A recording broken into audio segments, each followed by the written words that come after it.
Hi friends, my name is Renuka and today I am making one simple card with the watercolor markers, and this is my watercolor paper. I am using this wood clear stamps, and it's having kind of house and congratulations on house. One of my friend bought a new house, so I thought why not make a card, a very quick card with these stamps. So I just put the stamp on my Fiscus compact because it's too big. It's not fitted in my mini MSD, and here I am using a black licorice ink from MFT, and as I told you that I want to make a watercolor card. For those I am using Spectrum Nora paints, and now I will you can see I'll line up this stamp with this line, the grid line. Now the bigger border here, I'm kind of matching those things, and what happens when you stamp, it will stick on this stamp and paper will lift. So I'm using just a postage tape here, scrap of it, and then I will stamp this. So I'm kind of making the place where I want to, and now I want a really good impression at the first time because I don't want to restamp it. Whenever I restamp, actually I just blow off, and yeah, so you can see it's not perfectly stamped, but it's okay with me. I'm planning to go with the markers over them. So first thing first, I will clean up this. I'll clean up this stamp, and then we'll start the coloring. And I'm using here baby wipes because those are easy. You can use stamp cleaners or something else. And yeah, maybe this is the real-time video, so I'm not editing this. And this is my Sharpie pen, black Sharpie pen, and I will just draw the whole image with this, and I don't want to bore you, so I just do that and come back again. So now I sketch all the image of the house, and now I'm using the Spectrum Nora pens, watercolor pens, to color these images, and I'll speed up the process because it will take lots of time to color. So enjoy the rest of the video.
A little bit of it with these distress inks, and these inks are Lucky Claw, Crack Statue, and Mermaid Lagoon, and these three colors are awesome anytime. And now I'm using this 7 stamp, and it is the cloud one, the dreamy cloud one, and having coordinating dies also. So I die cut out 2 clouds with these, and now what I'm doing is I'll place this and see which side is those curves are, and when I'm happy with it, I'll place those clouds here. Now I'll just put them as it is, and I'm using here a little bit of a post-it tape to hold them in a place. You can use repositionable tape also.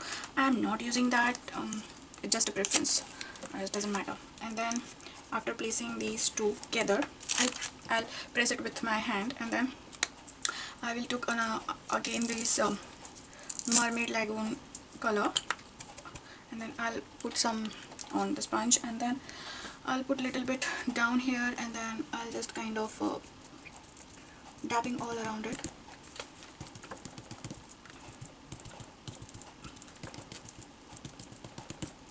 And then I'm kind of making it smooth, kind of mixing it here, making the portions dark. And then I'm kind of removing this, and you can see these two clouds. And now what's the technique here is, here I'll put a little bit more color, darker one.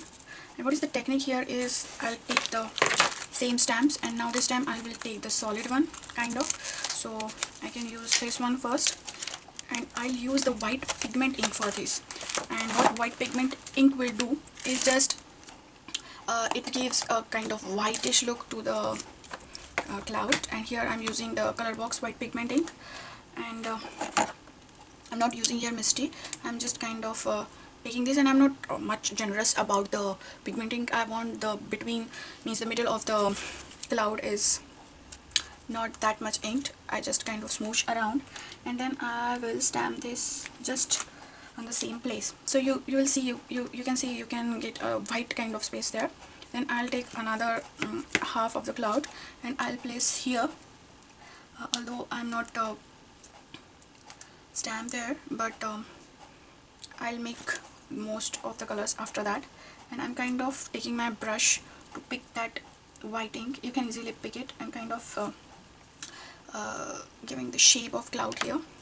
And for this, now for this you can't see the dark stamp here, so what I'll choose this whimsical one. I don't know how it will totally stamp on it or not, but I just want to use it, and I'll use that on the bigger cloud. And you can see it's not that white, the distress ink, it's still, I think, wet, so it's kind of giving the half white half blue look to it. And I stamp that, and you can see. So I'll stamp this again, and yeah, now I'm pretty happy with it. And it's kind of clouds, so it gives kind of cloudy look. And now I'll just invert this stamp and add little bit of cloud on the upper side also. So it's something like that. There is one cloud which is hanging over, and you can still see that it's not stamped perfectly, but I get a kind of impression. And now I'll use the only the ink which is on the stamp here, and take a little bit of water just to activate that, and I'm kind of putting that here and making a cloudy scene. So now I'm pretty happy with it, and I'm kind of putting these drops, like smooshing them, so they're kind of giving the whole cloudy look to it. And then I'll just clean up the stamps, and I just want to put them back. Again, I'm giving a little bit time to dry it, and then we'll go for the next procedure. And yeah, and I'll stamp the greetings in the last, and I'll stamp there here. So I'll make sure in my mind that I don't want to give any kind of too much going on this side. Excuse me. So I'll give a little bit of color here and there. These colors are a little darker, and they react with water, but still they leave the mark. So it kind of, you have to act very fast or something like that. I still need to practice with them, and but still this time, rather than coloring flowers and all the stuffs, this is the real thing that you're coloring here. So I'll add little brown here. I want to that they look kind of wood, so I'm using here the wooden colors. And I'm not much concerned about the exact coloring and shading here, just I want a little bit here and here. And I'm not saying that it's a quick card. Yeah, it will take a little bit time, and you need to add a little bit shading here and there and pull out that colors. Right now I'm doing that thing, but still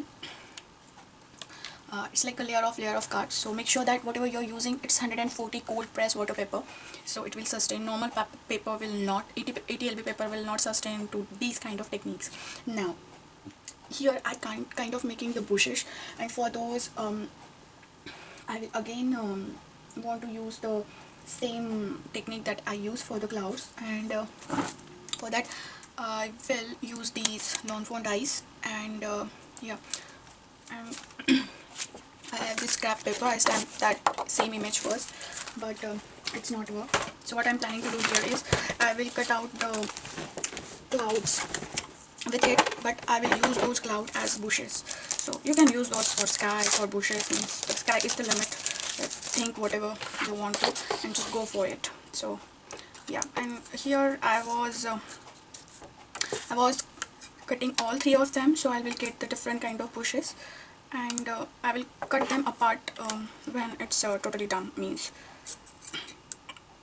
yeah. So, and I can use these again and again. You can use the masking paper also for this kind of technique, but I'll prefer the scrap cardstock, and basically I don't have any kind of problem with that. And sometimes it's like the height and the length is just quite the same, so yeah, you get this problem. But now I have this one die cut, and I'll do rest of them afterwards. So now how I'm planning to use this is I'll place this here, and I'm kind of twisting it little bit, means I'm not giving the straight position to it, and then I'll use again the lucky cloud. You can use the another color also, but I just want to stick to 3 of them because I don't want too much, might be mixing or not, although distress ink is not a problem for mixing. So I'll add little bit of their backside to the it, and what it creating that it's kind of creating that the backside is more greenery there, which you can't see, something like that. I want to create that effect. And after this now I'll use little bit here,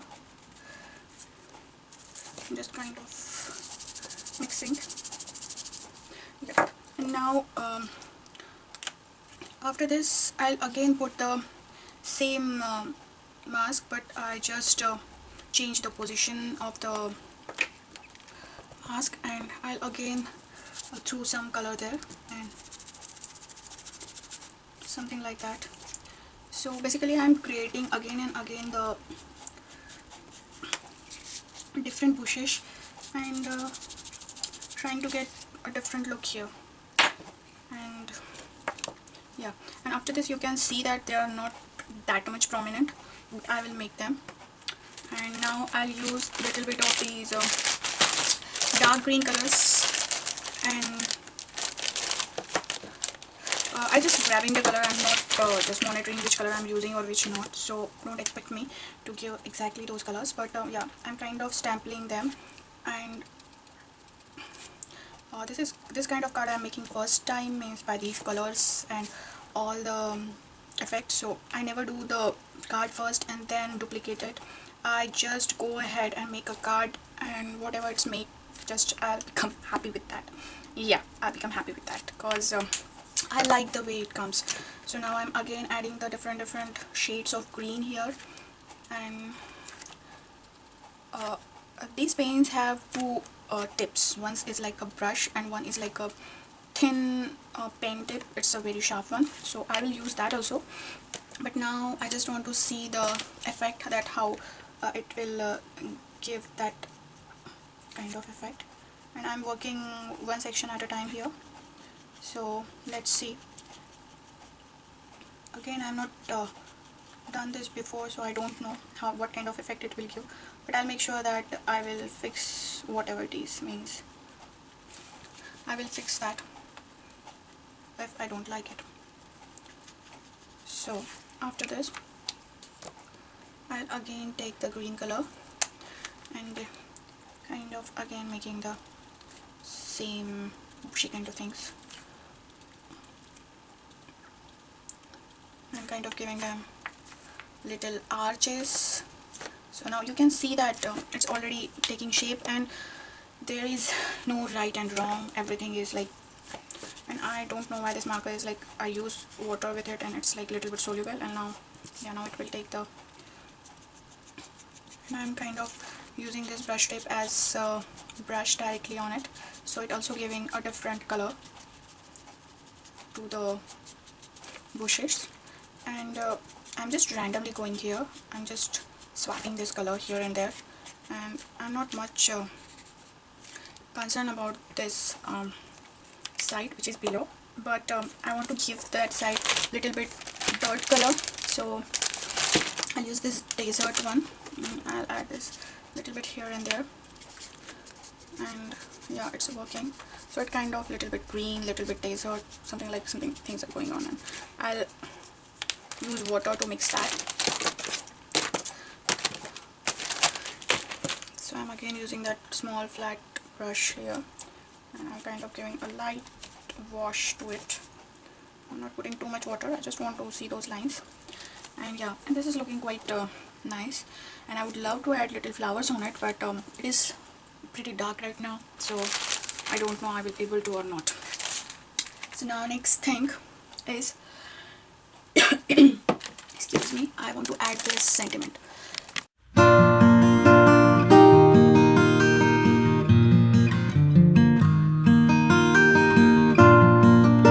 Use the same black licorice ink, and whenever you are using the watercolors or this kind of colors, make sure that your ink should be water resistant, cause one time I mess up with the card by using just the Memento ink, cause I have a habit to use it.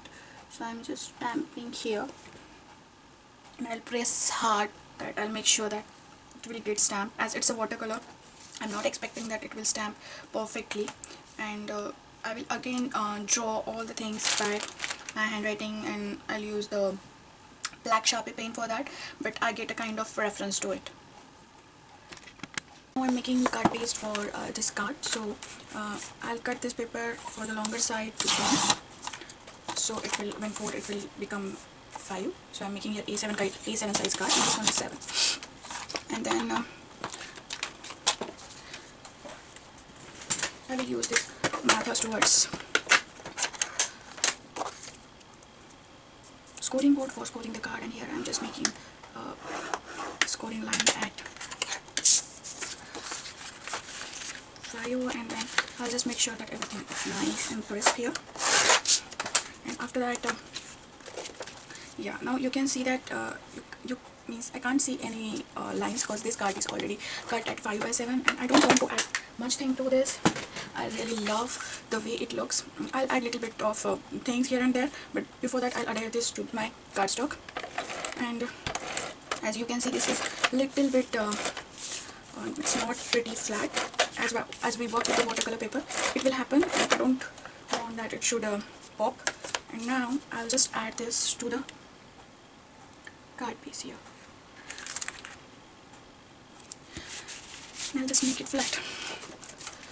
So yeah, and I already have the 5 by 7 envelope, and what I'm planning to do now is, I already like how it looks, but I will add little bit of Winkzilla pen, and just little bit, and I'll add little bit of glossy accent to these hearts. I want to pop up these hearts. So first of all, before adding glossy accent, I should make the inside of the card, and I love this yellow. I don't want to add anything to it. I have this really cute stamp.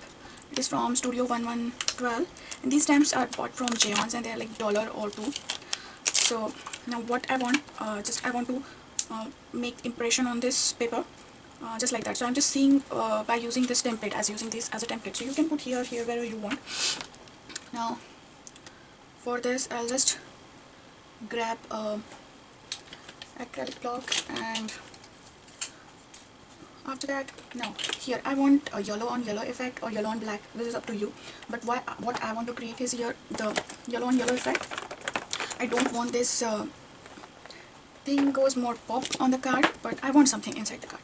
So I just put this yellow distress ink, and it's like very watercolor mark effect. It will give very watercolor mark effect, but I'm not much worried about it. I stamp just in the middle, and I'm just eyeballing it,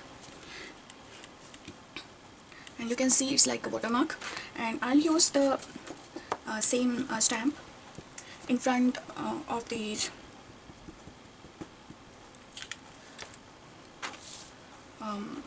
corner of the, and I don't want to use this sentiment here, I should remove this first, the new home. I'll just stamp this home thing, and you can see it's already looking so pretty.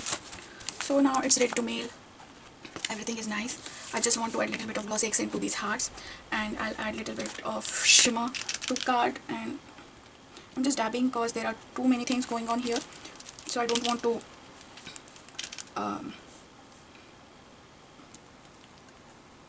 mix those colors because already they are watercolors. So in real life it is a little bit, but yeah, I don't know you can see it on camera or not. And one of my good friend bought a new house, and I just want to give this card to them, and I'm very happy how it turned out. And I like little bit of glossy accent on these window glasses also, and this door here, and that's it. And one, I think one drop on door knob too will do, and that's it. This is the card, and I hope you like it. And if you like it, please give me thumbs up, share my videos. If you want to say something else, please leave in a comment box. And you can follow me on Instagram, on my blog. In Instagram I'm pretty active. Blog, yeah, I'm a little bit lazy for that, but yeah, surely see you for the next crafty thing. So until then, bye bye, have a crafty life.